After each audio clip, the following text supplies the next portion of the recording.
क्या तुम्हें हैंडसम लगता हूँ मैं? आपकी इस बात का मतलब समझी नहीं मैं। समझना कैसा, सीधा सवाल पूछा तुमसे, हैंडसम हूँ या नहीं? मुझे देख के क्या लगता है? जाहिर है आप हैंडसम हैं, अट्रैक्टिव हैं और जो चाहते हैं उसे हासिल कर लेते हैं।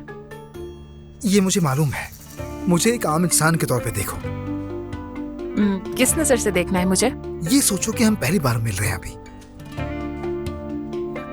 और मतलब तुम मुझे चांस दोगी? हाँ बिल्कुल दूंगी चांस, इसमें क्या मसला है? यानी इसका शक्ल सूरत से तो कोई ताल्लुक नहीं है। मैं समझी नहीं। तुमसे नहीं कहा, अपने आप से बात कर रहा हूँ यार मैं। तुम मेरे साथ डेटिंग कर सकती हो? जी कर सकती हूँ। इतना सोच के क्यों कहा? क्या जॉब से निकाल दिया जाएगा मुझे? वो सब नहीं पता, पहले जवाब दो मुझे।